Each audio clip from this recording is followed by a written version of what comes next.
Please like and subscribe my YouTube channel and press the bell icon for any updates.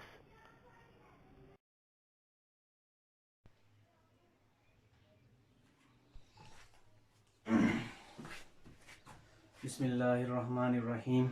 अस्सलामुअलैकुम dear students, आज का जो हमारा lecture है वो हेपेटाइटिस का सेकंड जो है पोर्शन को डिस्कस करना है। हमने हेपेटाइटिस को हमने स्टार्ट किया हुआ था। आज जो हमने इसके बारे में पढ़ना है, हेपेटाइटिस डी के बारे में पढ़ना है। हेपेटाइटिस डी, बेटा हेपेटाइटिस डी के बारे में ज़्यादा मालूमात नहीं है, सिर्फ आपने इसका एब्रीविएशन याद रखना है। इसको डेल्टा हेपेटाइटिस कहते हैं। डेल्टा हेपेटाइटिस, डेल्टा हेपेटाइटिस, ठीक है। तो ये आपने सिर्फ इसके बारे में डिटेल ज़्यादा याद नहीं रखनी, सिर्फ आपने याद रखना है भाई इसका एब्रीविएशन क्या है, डेल्टा हेपेटाइटिस। इसके बाद हमारे पास जो नेक्स्ट है हेपेटाइटिस बी है, हेपेटाइटिस बी। तो बच्चा इसके बारे में आपने याद रखना है, हेपेटाइटिस बी के बारे में। इसका दूसरा नाम जो होता है इसको सीरम जो है हेपेटाइटिस भी कहते हैं। हाँ जी, सीरम, सीरम हेपेटाइटिस। सवाल हमारा ये है कि सर इसको सीरम हेपेटाइटिस क्यों कहते हैं, सीरम क्या चीज होती है। तो बेटा आपने पढ़ा है कि ब्लड की कंपोजिशन के बारे में। ब्लड जो है दो चीजों से मिलकर बना होता है, दो चीजों मिलकर बना होता है। कौन कौन सी चीजें होती है ब्लड में? एक हमारे पास जो है ब्लड सेल्स होते हैं, ब्लड सेल्स, और दूसरा हमारे पास प्लाज्मा होता है, ठीक है। अब ब्लड सेल्स में से, ब्लड में से सेल्स को अलग कर दें, रिमूव कर दें, ठीक है। और प्लाज्मा, अब प्लाज्मा क्या होता है? प्लाज्मा में बेटा दो चीजें होती हैं। एक हमारे पास क्लॉटिंग फैक्टर, क्लॉटिंग फैक्टर होते हैं, ठीक है। और दूसरा हमारे पास जो है लिक्विड होता है। अगर इन क्लॉटिंग फैक्टर को रिमूव कर दें, निकाल दें, तो पीछे हमारे जो बाकी बच जाता है वो सीरम बच जाता है। क्या बच जाता है बेटा? सीरम, ठीक है। तो इसलिए हमारे पास इसको कहते हैं सीरम हेपेटाइटिस, क्योंकि सबसे पहले ये ब्लड में डिस्कवर हुआ, इसीलिए ब्लड के सीरम में डिस्कवर हुआ। अगर ब्लड के प्लाज्मा में से क्लॉटिंग फैक्टर को निकाल दें तो बाकी जो हमारे पास लिक्विड बचता है उसको कहते हैं सीरम। क्या है ये? सीरम। तो बेटा सीरम में डिस्कवर हुआ हेपेटाइटिस बी, इसीलिए इसको क्या नाम दिया है? हेपेटाइटिस जो है सीरम हेपेटाइटिस। और एक बात और याद रखनी है इसके बारे में, ये जो है second major form of hepatitis होती है बेटा। Second, second major, major form of hepatitis. बेटा इसको सेकंड मेजर फॉर्म कहते हैं। ये दूसरे नंबर पे जो है दूसरी बड़ी हेपेटाइटिस है, दूसरा बड़ा। पहला कौन सा होता है? फर्स्ट जो है, फर्स्ट मेजर फॉर्म वो हेपेटाइटिस सी होता है। कौन सा होता है बच्चा? Hepatitis C. हाँ जी, इसके बाद इसकी ट्रांसमिशन को देख लेते हैं बच्चा। हेपेटाइटिस जो बी है, हेपेटाइटिस बी है, वो कैसे ट्रांसमिट करता है? ट्रांसमिशन, ट्रांसमिशन मुंतकली, ठीक है। इसको भी देखेंगे हमारे पास ट्रांसमिट कैसे होता है। बच्चा ये जो ट्रांसमिट होता है ये बॉडी फ्लूइड के जरिए मुंतकिल होता है, बॉडी फ्लूइड। अब बॉडी फ्लूइड हमारा कौन, हमारे जिस्म में बेटा बॉडी फ्लूइड क्या है? ब्लड है हमारा, खून है, टिश्यू है, लिम्फ टिश्यू है। तो बॉडी फ्लूइड के जरिए, सलाइवा है हमारा, उसके जरिए हमारे पास मुंतकिल होता है। जी भाई, during exchange of body fluid, during exchange of body fluid. अब बॉडी फ्लूइड को बेटा कब कब एक्सचेंज करते हैं आप? जी, सलाइवा,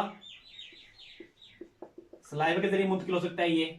हाँ जी, सीरम के जरिए मुंतकिल हो सकता है ये, यानी ब्लड के जरिए, ब्लड डोनेशन के जरिए, सलाइवा, सीरम, ठीक है। इसके अलावा mother to child during birth, mother to child during birth, during birth के बच्चे की पैदाइश के दौरान मां से बच्चे में मुंतकिल हो सकता है। इस तरीके से सेक्सुअल कॉन्टैक्ट, सेक्सुअल कॉन्टैक्ट, जिनसी ताल्लुकात, ठीक है भाई, जिनसी ताल्लुकात के जरिए मुंतकिल हो सकता है ये। इसके बाद जो है ट्रांसमिशन भी हो गई। ट्रांसमिशन के बाद बचा अपने काजल ऑर्गेनिज्म। हाँ जी, काजल ऑर्गेनिज्म, इसका कॉस्टिव एजेंट क्या होता है, काजल ऑर्गेनिज्म क्या होता है, वो भी आपने याद रखना है बच्चा। तो बेटा इसका जो कॉस्टिव एजेंट होता है वो HBV होता है, hepatitis B virus, hepatitis B virus, hepatitis B virus. अब ये जो वायरस होता है इसके बारे में मैंने कहा था जिसका जीनोम कैसा होगा वायरस का, तो बेटा डीएनए इनवेलप्ड वायरस होता है, डीएनए इनवेलप्ड वायरस। और ये कहां कहां पाया जाता है ये, बेटा आपने याद रखना है कि ये हमारे पास एशिया में, एशिया, फिलिपाइन, हाँ जी, middle east Asia, middle east Asia, middle east Asia, हाँ जी, चाइना, चाइना, अफ्रीका। तो बेटा इन ममालिक में HBV हमारे पास जो है HBV ज्यादा पाया जाता है, ठीक है। और बेटा इसको कहते हैं काला, हमारे पास जो है हेपेटाइटिस, काला यरकान भी कहते हैं, क्या कहते हैं भाई, काला यरकान। इसके बाद जो है इसकी सिम्टम्स, इसके अलामात क्या क्या होती हैं, सिम्टम्स। तो बच्चे इसकी सिम्टम्स में आपने याद रखना है, अलामात में आपने याद रखना है कि जो माइल्ड इंफेक्शन होता है, माइल्ड इंफेक्शन है, तो उस दौरान हमारे पास क्या हो सकता है, जॉन्डिस, यरकान, जॉन्डिस, यरकान, ठीक है। इसके अलावा यरकान हो सकता है, हाँ जी, loss of appetite, loss of appetite,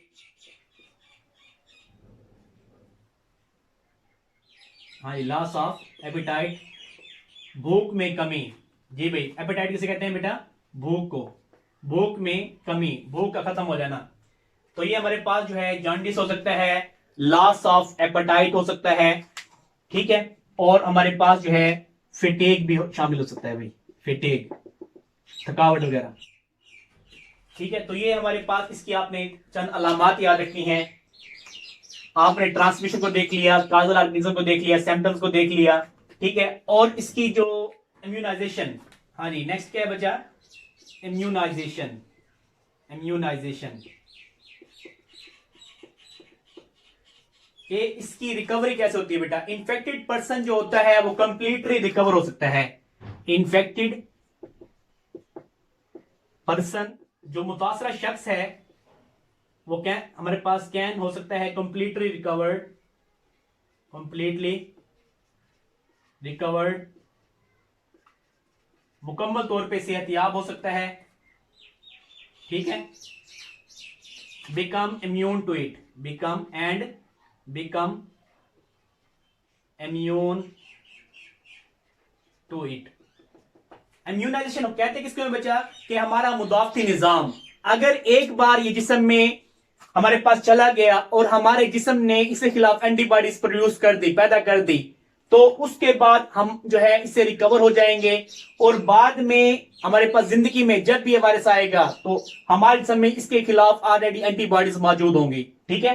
तो बिकम इम्यून टू इट, इसके खिलाफ जो है मुकम्मल तौर पर हमारा जिस्म क्या हो जाएगा, मुदाफियत इख्तियार कर लेगा। तो हम कह सकते हैं इम्यूनाइजेशन। हाँ जी, वैक्सीनेशन बचा, वैक्सीनेशन, इसकी वैक्सीनेशन भी, वैक्सीन भी दस्तयाब है। हाँ, जेनेटिकली इंजीनियरिंग जो है, जेनेटिकली इंजीनियरिंग की मदद से बचा इंजीनियर ने हमारे पास इसकी वैक्सीन तैयार कर ली है। तो genetically engineering vaccine available, genetically, हाँ जी, इंजीनियरिंग वैक्सीन, वैक्सीन अवेलेबल। इसकी जो वैक्सीन बेटा दस्तयाब है, ठीक है, वैक्सीन दस्तयाब है किसकी, HBV की। तो ये आपने अच्छे तरीके से इसको याद रखना है। हेपेटाइटिस बी क्या होता है, ट्रांसमिशन कैसे करता है, ये एक शख्स से दूसरे शख्स में कैसे मुंतकिल हो सकता है, काजल ऑर्गेनिज्म क्या है, सिम्टम्स जो हैं, इसके अलावा इम्यूनाइजेशन और वैक्सीनेशन के बारे में अच्छे तरीके से याद रखना है। इसके बाद बच्चा नेक्स्ट क्या है, नेक्स्ट है हेपेटाइटिस ई।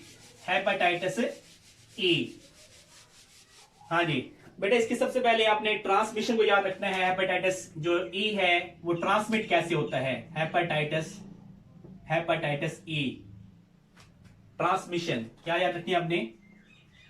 ट्रांसमिशन, ये मुंतकिल कैसे होता है एक शख्स से दूसरे शख्स में? तो बच्चा ये हमारे पास जो है जो मुंतकिल होता है, हाँ जी, इन्फेक्टेड पर्सन के फीस से मुंतकिल होता है भाई। ट्रांसमिट, ट्रांसमिट थ्रो, हाँ जी, के जरिए infected person, infected person faeces, infected person faeces, हाँ जी, फुजले के जरिए हमारे पास जो है मुतासरा शख्स के फुजले के जरिए मुंतकिल होता है। लास्ट टाइम भी हमने कहा था कि कौन सा हेपेटाइटिस है जो कि इसी तरीके से मुंतकिल होता है। हमने कहा था हेपेटाइटिस जो ए है वो इसी तरीके से, इसको कहते हैं बेटा ओरोफिकल ट्रांसमिशन। क्या कहते हैं इसको? ओरोफिकल ट्रांसमिशन कहते हैं इसको, ओरोफिकल ट्रांसमिशन। ठीक है, तो ये हमने लास्ट टाइम देख लिया हेपेटाइटिस ए में कैसे ये मुंतकिल होता है। ठीक है, तो इसका सेम वही प्रोसीजर है जैसे हेपेटाइटिस ए का था। इसके बाद बचा एक पॉइंट आपने याद रखना इसके बारे में, हल्बर, हल्बर एंड हिज को वर्कर, एक बड़ा साइंसदान था, अंग्रेज साइंसदान था, हिज को वर्कर डिस्कवर इन 2001, 2010 में डिस्कवर किया इन द पिग मीट। किसको बेटा? हमारे पास जो है हेपेटाइटिस ई को जो है HIV, ठीक है, हेपेटाइटिस ई वायरस को बेटा किस में डिस्कवर किया इसने? पिग, पिग कहते हैं बेटा सुअर, सुअर के गोश्त में बेटा इसने क्या किया?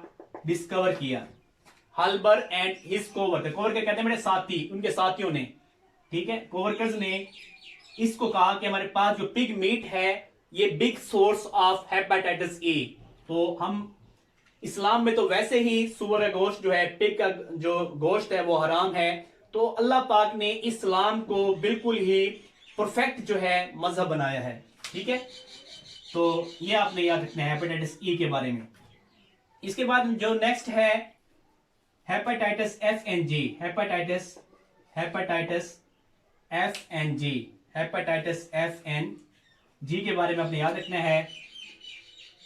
हेपेटाइटिस FNG, तो बच्चे इसके जो कॉस्टिव एजेंट हैं, नॉट येट, हाँ जी, not yet identified causative agent या कॉजल एजेंट इन हेपेटाइटिस के FNG के बेटा नॉट येट, नॉट कहते नहीं, येट कहते अभी तक, आइडेंटिफाई कहते हैं हमारे पास जो है शिनाख्त नहीं हुई किसकी भाई? काजल एजेंट, इनका जो काजल एजेंट है उनकी दरियाफ्त अभी तक हमारे पास जो है आइडेंटिफाई नहीं किए गए FNG के, तो ये भी आपने याद रखना है। इसके बाद जो है प्रिवेंशन बेटा, अब कैसे बच सकते हैं हम इन हेपेटाइटिस से, कैसे बच सकते हैं? तो ये आपने प्रिवेंशन में आपने याद रखना है कि हेपेटाइटिस से कैसे बचा जा सकता है। हाँ जी, प्रिवेंशन, प्रिवेंशन बचाओ। ठीक है बेटा, तो आपने सबसे पहले क्या करना है? आपने हाइजीनिक मैयर, हाँ जी, हाइजीनिक मैयर, सबसे पहले बच्चा आपने सफाई सुथराई ख्याल करना है, अपनी खुराक को साफ रखना है, अपने कपड़ों को साफ रखना है, अपनी गली मोहल्लों को साफ रखना है। ठीक है, तो आपने सफाई का, हाइजीनिक कहते हैं सफाई के जो तदाबीर हैं बेटा, सफाई के तरीकेकार होते हैं, उसको बिल्कुल साफ रखें, खुराक वगैरह को साफ रखें। जी भाई, स्क्रीनिंग, स्क्रीनिंग, जब भी ब्लड दें, ब्लड डोनेट करें बेटा, पहले उसका चेकअप करा लें कि आया कि इसमें हमारे पास इसको हेपेटाइटिस तो नहीं है। जब भी डोनेट करें बच्चा, ब्लड डोनेट करें, सीरम डोनेट करें, तो आप उसकी स्क्रीनिंग करा लें, ठीक है, चेक कर लें, फिर दूसरे पे डोनेट करें। उसके बाद जो है routine, routine vaccination, routine vaccination. तो बेटा आप बाकायदगी से हाँ जी इसकी वैक्सीनेशन कराते रहें, इसको मामूली ना समझे हेपेटाइटिस को, ठीक है। तो हमारे पास जो है इसकी हेपेटाइटिस की जो वैक्सीनेशन जो है साथ साथ कराते जाएं, ठीक है। तो आज के लिए हमारा ये लेक्चर जो है एंड हो चुका है। चैप्टर नंबर 5 का लास्ट जो है लेक्चर था हेपेटाइटिस, ये हमारा एंड हो चुका है। आज के लिए इतना ही।